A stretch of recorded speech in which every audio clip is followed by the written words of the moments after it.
synthesizer. Hey, Browns fans, welcome to the Brownie Points Podcast. Here's what's on our minds this week. Segment 1, did the Browns quit out there? Because it kind of looked like they did. Segment number 2, there's a lot of chatter going on right now about Kevin Stefanski. Is he on the hot seat? Is he next to the hot seat? We'll talk about that. Then segment number 3, we're going to talk about the QB plan for next year and what we think the Browns should do. Then we're going to round it out with our signature Brownie Points segment, which is where we award Brownie Points to the standout players on offense and defense. And then, of course, again, if you're looking for our preview episode, that will be uploaded separately as it's a standalone video to YouTube. All right, Levi, kick us off right here. Frustrating game to watch. A lot of people looking at that game said the Browns quit out there. Do you agree with that? Yes, to an extent. The defense quit, and I think they quit late in the game, which is a troubling sign, but not quite the same as 100% quitting. There's different kinds of quitting, and it is important to note the difference because there's quitting where you've lost the locker room. Mm-hmm. And then I'm always of the opinion, fire the coach, no matter what. Because once you lose the locker room, you just don't get them back. And it becomes a major, major problem that just doesn't end. So when you lose the locker room, it's over. But I don't think it was that level. However, it was like a precursor. The defense did quit late in the game. And there was still maybe a chance of getting back into it. Admittedly, it was getting not so hot. Like you were down a couple touchdowns later in the game. But it didn't feel like it wasn't impossible. There could have been a rallying point. Jameis is a quick strike guy. He had thrown for a ton of yards all day. Mm-hmm. A couple touchdowns. He threw for almost 400 yards. And even at that point, it wasn't like it was all garbage time. Like he was throwing for plenty of yardage in the game. So it didn't feel like, oh, wow, we don't have a quick strike offense. It's not like the Steelers per se, who are a good team, but if they were down 2 touchdowns late, it feels pretty over. Or especially with Justin Fields at quarterback. You know what I mean? That kind of thing, that kind of team that's a defense first, occasional big play guy, maybe, but they're not a quick strike offense. Mm-hmm.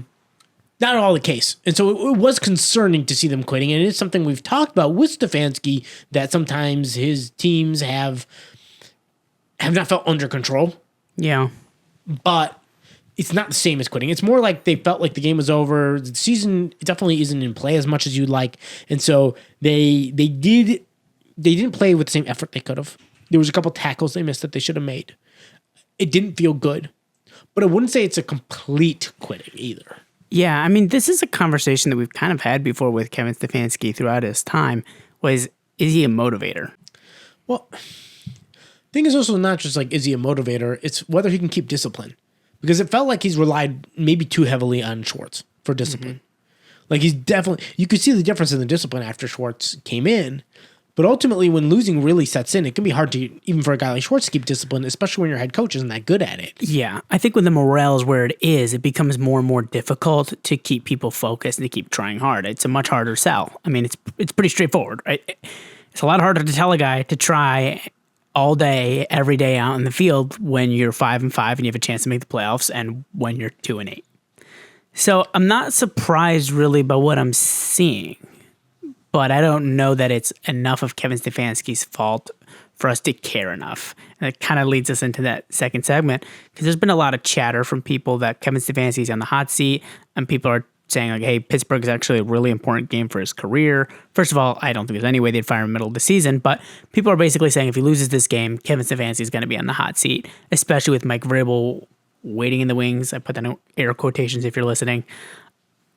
I don't really know what that really means and what Mike Vrabel's plan is in his head. We don't know if he got the job anticipating some kind of a bigger opening or if he got the job to just wait things out and re-enter the coaching market when he feels ready. But we do have a proven head coach in the building, which is automatically going to seem like a very tantalizing option, I think, for Browns fans and I think for the Browns organization, because when something goes wrong, there's always a scapegoat at the end of the year.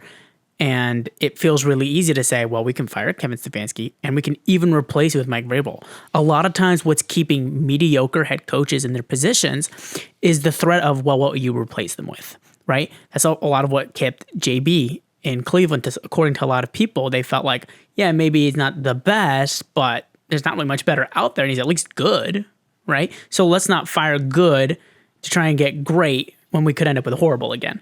Similar feeling with Kevin Stefanski, except now we have Mike Vrabel in the building. Do you think there's any real credibility, though, that Kevin Stefanski is actually near the hot seat?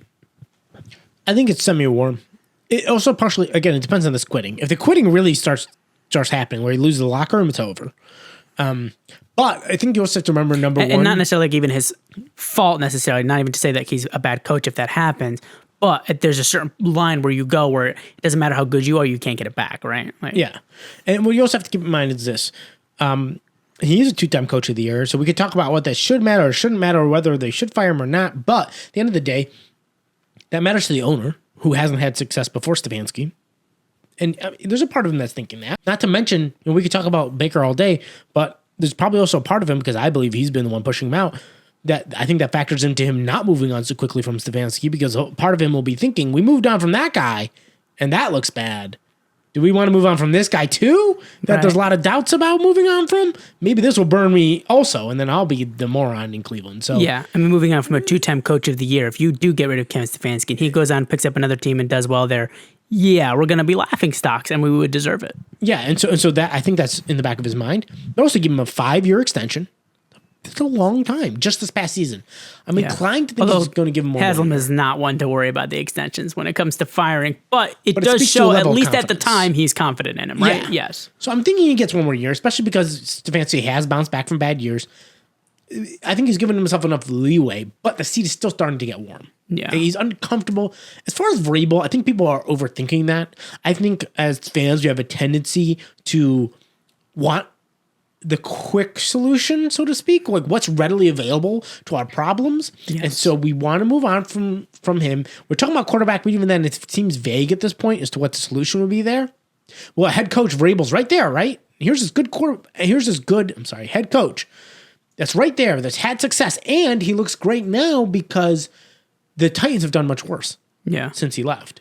Yeah, everyone who knew what they were talking about was shaking their heads at that firing, but yeah. And I'm saying he's been vindicated. Yes. They got guys and they look terrible. So all of a sudden it's like, hey, he could be doing good. But a couple of things. Number one, I don't think he came here to be a head coach. I think, he's coming off a season where the Browns were looking like they had a lot of talent, and Stefanski coming off a coach of the year season, going to playoffs. I don't think he was coming here looking for it. That's not the situation you go to. No way he came here to get the Browns head coaching job. Right, exactly. So that definitely wasn't it. Could it come out now? Look, you can't rule out anything. But do I think it's likely? No. Also, you have to keep in mind, he might be the belle of the ball. Now, there are other guys. And it depends what that team wants. And keep in mind, Ben Johnson's going to be available, the offensive coordinator from the Lions. Mm-hmm. I'm sure he's going to get plenty of attention. But when it comes to proven head coaches that are on the market, because now we don't know who'll get fired or not, but he's got the least tarnish on him, so to speak. Yeah. He really has no tarnish. I mean, what was their worst season? Like 7 wins? But when you come off getting fired, there's only like a little bit. Yeah, of course. But Belichick is very old and requires a complete restructure of your system. And for an older coach... I think about Vrabel. Okay, keep going. Right, but I'm explaining his competition. Okay. I'm saying as compared to other guys who have proven it that might be on the market. Sure. Bill Belichick requires a complete restructure, and he's in his late 70s. So it's like, even if you restructure, it's good for 3-4 years. A lot of teams don't want to do that. Pete Carroll's very old. You haven't heard anything about him. I don't think he's coming back. Mm-hmm. When you look at proven coaches on the market, he's one of the only guys, and he doesn't really have that same tarnish. He may get a lot of attention, and you may see teams that really want him that might be a better option, including maybe even the Bears. Now, the Bears may prefer Ben Johnson, an offensive genius who's in their division, who's kicked their butts a bunch of times, that they might want to help out Caleb Williams. But they might want the proven head coach in Mike Vrabel. And there will be teams that show up that are looking for a guy like Vrabel, and he may not want the Browns gig. They're still stuck for 2 more seasons with Deshaun Watson's contract around their necks. Mm-hmm. And you would presume that Vrabel came to this organization because he believes in the organization, he believes in the head coach, right? Yeah. Like he came here because he believed in what we were doing. And that failed. And that's failing. So in what world is Mike Vrabel going to look at himself and say, yeah, I'll take that job? There's no way. Because he came to this organization because he thought it was stable, because he thought, coach of the year, everything's good here, probably was thinking he'll bide his time, maybe just enjoys just being a part of football. And then if he wants to go back into coaching, if the right opportunity comes, he'll be able to just step out. He's not in such a major role that he can't just goodbye, right? That's most likely why he went here. But even if it wasn't, even if he went there with, there's no way he went there with the intention of getting Kevin Stefanski's job. But even if he went there with the sole intention of trying to get the next available head coaching job, I don't think if the Browns organization crumbles to the degree that the 2-time coach of the year gets fired, that he's going to look at that job and say, yeah, I'll take it. So I think even if that wasn't their plans, I'm not so sure if Mike Vrabel would even say yes.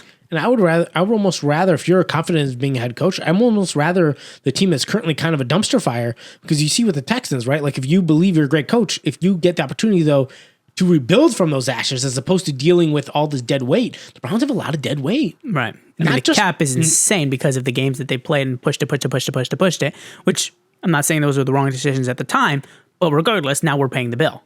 Right. So it's like, do you want the team that's maybe it's got talent, but it's got a lot of issues, had issues with the talent on roster, and there's an issue for the next couple seasons getting out from under it? Is that really what you want to do? I don't know. I feel like Vrabel may have better prospects. And so we'll see who becomes available and which teams become available. But like even like the Giants, so people might laugh at that. But guess what? Daniel Jones' contract is about up. If they clean house, and they get rid of the GM too, a new GM could come in. Starting a new quarterback. Tommy DeVito, yeah. Yeah. And honestly, I like their coach. But that's not even the discussion. At the end of the day, certain amount of bad years, sometimes you just clean house. Well, if they clean house, he could be like, hey, I've got a GM buddy I want to work with. We like each other. They've got a killer defensive line, by the way. They've got a brilliant young receiver in Neighbors. Mm-hmm. They've got, Tyrone Tracy is showing you some ups here as a rookie running back. They've got a few pieces. They're not complete ash. And they can remake the quarterback position. They're not stuck with the contract. That could be a more attractive option if he's got a GM he wants to work with. So I think we're getting a little too far ahead of ourselves saying Mike Vrabel, when I don't even know if Mike Vrabel wants to be here. Yeah. So let's calm down. First of all, again, I think he'll get one more year, Stefanski. I think he just had the kind of resume that gives you one more year. But on top of that, I don't think Vrabel plans to coach here. Yeah. I feel like, like when you're at your house and you have like some kind of a treat that's like out on the table, like a bag of chips or like a plate of cookies or something like that. And every time you pass by, you kind of just reach over and you grab one. Yeah. It almost feels like that's what's happening with like Vrabel. Like we keep like going there because he's there. And it doesn't really make a whole lot of sense in my mind, but we keep going to it because we keep passing by and he's here. Well, and also because he is a good coach, so we kind of want it to be true. Yes, that's what I'm saying. We good. want it to be true. Exactly. You know what I mean? Yeah. So whatever, we'll leave that. But a big part of course, Kevin Stefanski this year and Kevin Stefanski next year, so we both feel like he's for sure going to get at least one more year, right? He's going to have to back-to-back bad seasons, right? Like give him a chance to recover. Okay, what is that? If he's mediocre next year. Sure. It's going to have to be a good year. Yes. Not a mediocre year. If he puts up 8 wins next year, I think he's fired. Just to clarify. Yeah, I don't necessarily disagree with you. That'll be definitely a conversation we're going to have in the offseason when we have more context. But going into next year, what do you think the plan should be for the Browns? I'm not necessarily going to say what you think what they will do, but talk to me about what you think they should do, because you basically have 3 routes. You stick with what you have in-house, which means DTR or Jameis Winston. Option number 2 is you try to pick up somebody out there in the market, some kind of a veteran guy. Every once in a while, something like a Kirk Cousins type of thing comes up, but some kind of a veteran bridge type quarterback that you can bring in and try to make it work. Or do you think they go the 3rd route, which is the draft, and you basically just take whatever quarterback you can get wherever you draft? If it's at 15, it's at 15. If it's at 10, it's at 10. If it's at 5, it's at 5. What do you think the route the Browns should go? Yeah, and this is an interesting one. You can go a couple of different routes. If I was GM, there's 2 different routes I'm going to say. There's a route they should go, and if I was GM. If I was GM, is a little different than what they should go, and like within the realms of what they will. What do you think? Like if I was GM, what do you think they should do? So I think I misspoke. What do you think they should do? If I was GM, I just want to clarify. I would trade for Sam Howell. I'm a big believer in him, and I think he just makes a lot of sense. But the Browns would have done that last season, I think, if they were interested. I know they had Deshaun, but still, wouldn't have made sense as a backup. I think they probably would have done it. What they should do. What I think they should do is I would still look for a bridge because there are other bridges. Sam Howell's one of them, but another one, Mac Jones. Another one is, other guys that have... You want Mac Jones here? Maybe. I mean, as a bridge guy. But at least if you're going to go get a bridge guy, get a guy who maybe there's an inkling over Jameis. You know what I mean? Mm-hmm. Someone who, again, by the way, I think Mac Jones got a little bit of a harsh deal in New England. I don't think he's good, but I don't think he's bad either. I think, and look, like I know he's with the Jaguars, but he's taking over the Jaguars like mid-helm of like a sinking ship here. It's kind of a rough one to take. I don't think he's good. I think he's probably a quintessential bridge-ish quarterback, but he can, I think, move up a little bit to the level of his team. Sure. And he can do some things. And he's not bad. I think if you have a good team, he can play well. Okay, so Mac Jones maybe you think is a possibility. I'm just giving an example of a couple different guys of the type of thing where I would just look for a younger bridge guy, youngish, who at least has an inkling. Not a veteran bridge guy, basically. Bring in a young bridge guy. Very confident in. Maybe the guy that a team you feel maybe moved off too early. Yeah. Rather than the guy who's like Joe Flacco, let's say, who he's done a lot in his career, but whatever you get out of it, everyone understands it's this year, maybe another year out of them or something. But you're saying get the guy with some upside. Maybe the team moved off him too early. Maybe Sam a Howell team would that was definitely fit bad that bill, but you felt like he never really got a chance. right. Again, a Geno Smith type of a situation, Exactly. right? Team was terrible. Maybe didn't really get his best chance to develop. Get some time, spends a couple years as a backup, and comes out and like a Pro Bowl quarterback. Yeah. And no guarantees, but I just feel like you're probably going to want a bridge quarterback next year. So if you're going to do so, do that. Yes. I think the smart move is to go middle rounds for a quarterback. I think there's a couple guys that have some intriguing potential, but clearly aren't like that top tier quarterback yet.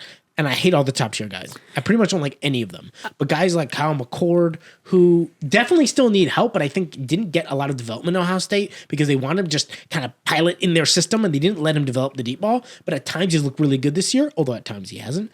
I think, and then there's a couple guys I think we can get into who.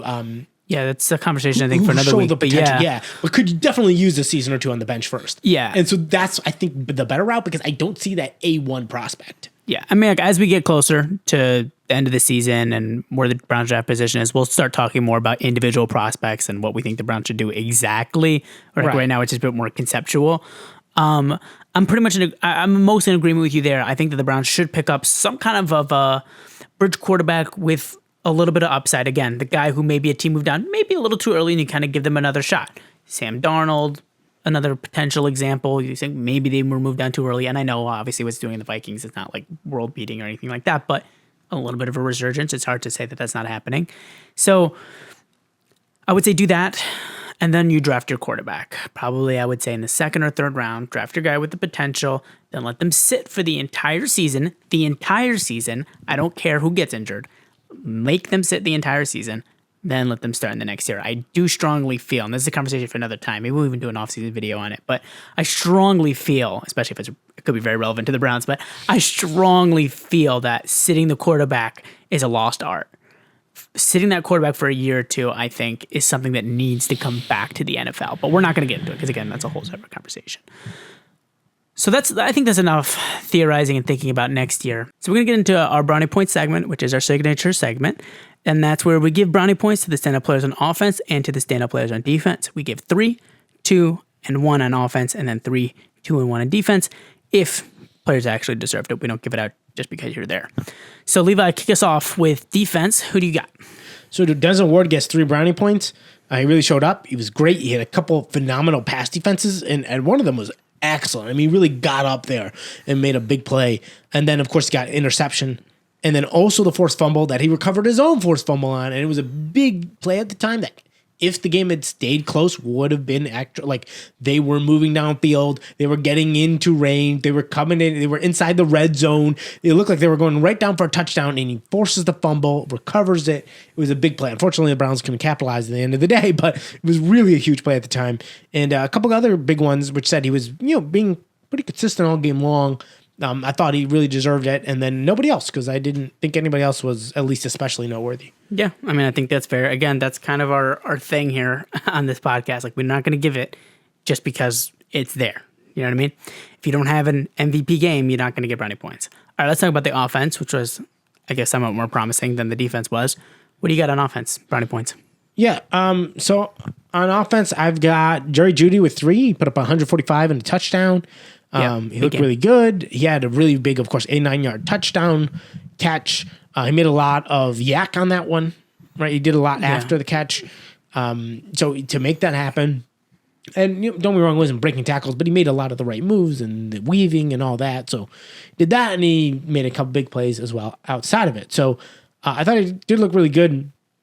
2 is Jameis. He threw for almost 400 yards, 2 touchdowns, no interceptions. Things don't always work out. I thought Dorsey had a couple questionable play calls in the second half where he just had him chucking deep bombs when it felt like Nick Chubb was starting to actually get moving, and then we just went away from him. Yeah, which surprised me, but I think he definitely deserves 2 for recognition.